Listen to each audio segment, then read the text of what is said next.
Hi Uh, Vivek, how are you doing? I am good, Arpita. How are you? I'm very well. Thank you so much for taking the time to talk on this issue and this initiative, being part of this initiative. No problem. Thank you so much. So, as the co-founder of Licious, which I think today is one of the most unique startups, to deliver meat, fresh meat rather, to Yeah. homes. How has life really been for you since the lockdown? That is my first question.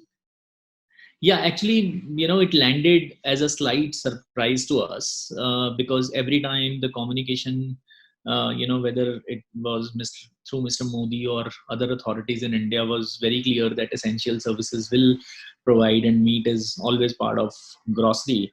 But I think execution on the ground was very different for first few days. So all of us were struggling. How do you really operate on the ground with delivery boys being on the road?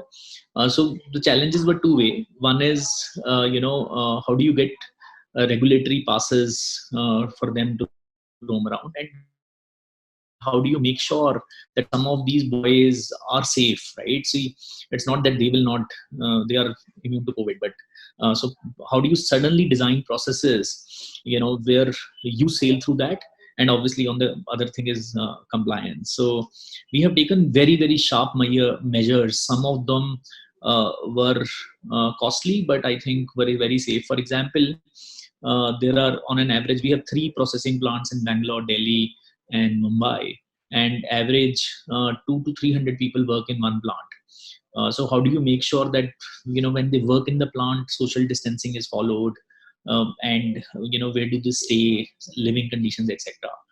So the one of the call I'll give an example is we quarantined everybody in a hotel.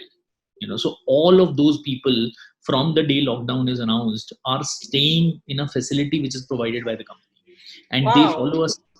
They wow. follow a stringent process that they are supposed to go from that hotel to the plant and back to hotel, and which is very close by to our processing facility, right? It's extra cost, but at the same time this was a need of the hour, right? So that is, let's say, one step. And then second is, how do you suddenly design your process that in the plant where 300 people exist at same time, how do you do it, right? So suddenly your whole processes go through a complete change, and we have actually designed the processes in smaller shifts, and there are shifts which don't even meet the other set of shifts, correct? So these are tough ones, but I think generally I call this times are necessity's mother of invention, right? You have not thought through, but you come up with some extremely amazing ideas to implement. No, I mean absolutely. This is why I'm conducting these sessions because people want to know exactly how you are going about this. It's not enough to just say, okay, we are essential services, so we are operational. It's quite Yeah, yeah, incredible that you are saying that you're putting up people in hotels, and I know that yours is a funded startup, right? So yeah. how even the investor support, even taking these decisions, I'm sure would have implications on the way you deal with investors and the funds that you're using for what you're using it. Can you throw some Actually, light? Yeah. yeah, you're right. See, it is not that investors are not aware about the situation. So they are generally very supportive. They also know what the impact of COVID is, and all our investors have actually been, supportive towards make your employees, get everybody safe. I think that is the message I always get from them, rather than worry about scale or worrying about being operational at this point of time. So nobody wants at the cost of safety you build business. So I think that message is very clear. So that is not a challenge. But if you slightly look back, it is not this money which we spend for anybody's stay, etc. It is not costly because during this time we are not spending any money on marketing, right? All your discretionary spends anyway you pull out, right? So you have cash to play around, and obviously you will repurpose your cash towards things which are real necessity. uh, the day just 10 days before uh, lockdown, we saw 100% surge in our demand. Okay, and we could realize that that anyway we'll not be able to service. So why do you spend so much of money on marketing? So start pulling on marketing and spend on things which are now requirement of the So business. obviously, for a category like yours, you can't have stocks, because Yeah. you service fresh meat. Because some of the MDs I spoke with, they had stock. They had stock which they actually able to clear out. But for you guys, how did you manage that surge? It's very interesting for me to think about that. How did you manage that surge?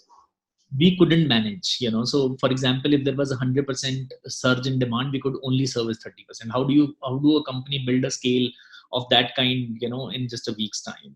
So whatever you can service with the quality norms, with the procedures you have, that is what I think we should go for. So there is no need of unnecessary chasing something which you can never achieve Right. and compromise. So, did you guys ever sit down and say, you know what, maybe we should just shut shop? Did Was there a time where you felt that no, we don't feel obligated to operate? We should just shut down for the safety of our employees, or did you? It was a default decision that no, we have to operate. Actually, that was an easy call, to shut down and sit quiet, right? If you ask me, Yeah, that's the most exactly. easiest call. Yeah. But I think, see, we are a very large country and we have to lead by example. Companies like us, if we don't operate, whether it is Big Basket, Grofers, etc., you actually country can land into a very different kind of crisis. It's a food crisis, and suddenly we can realize that food crisis is larger than COVID crisis, right? So it is, you can say it is passion or intent, but it is just lead by example. We serve a very small economy, right? We operate only in 7 cities, but we also feel so passionate. It's just a country love that people should get their essential supplies at home. That's Wow, the intent. honestly, when you started this business, you didn't think that this is a role you will have to play someday, isn't it? When you Of course, start, isn't it? yeah, these times have, I think, I call this time, so this definition of BC and AD will change. It is will not be before Christ, it will be called before COVID, in the new in the era after this, right? So it has just taught us that nothing is certain. All plans are built in Excel, reality is very, very different, right? So there are fellow entrepreneurs, I have also done angel investments. People have to solve, I think, for survival first and then think of anything else. People have to relook at P&Ls and stop. Maybe I will say, I generally advise that stop looking at P&Ls and look at cash flows, right? Plan and maybe sit tight with some of this, right? It'll actually teach us a new norm of business building. The another word we use internally is, we will all learn, do more with less. Yeah. So Yeah, that's well said, actually. So tell yeah. me, how will summarize this entire experience, and what is your message to everybody listening? Because the whole intent is to have knowledge sharing and pass on what you've learned, because everyone has learned at this time, Yeah. We've all So learned in some way. So what are the maybe two, three things that you would want to leave us with? yeah, so two, three things I think this time people should use, in capability building, in thinking how to do more with less.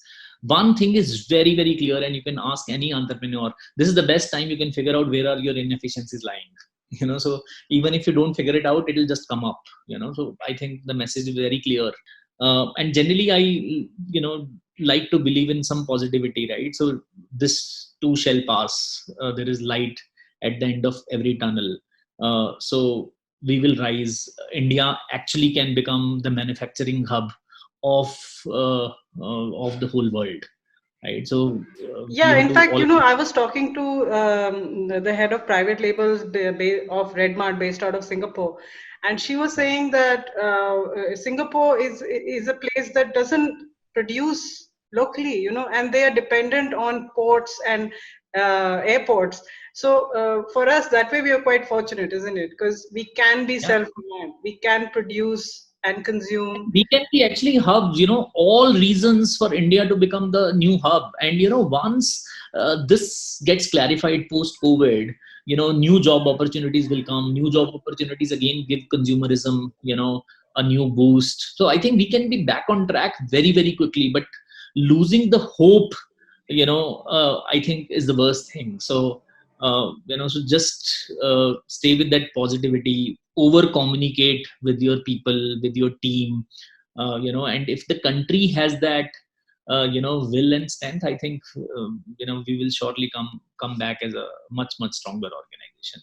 So That's how I feel. you are then re-looking at even the way VCs should look at investments and the way companies should function, right? It should give us some introspection this period of the See, way. all of us actually become much, much better, build a much better startup ecosystem, because this learning is very strong.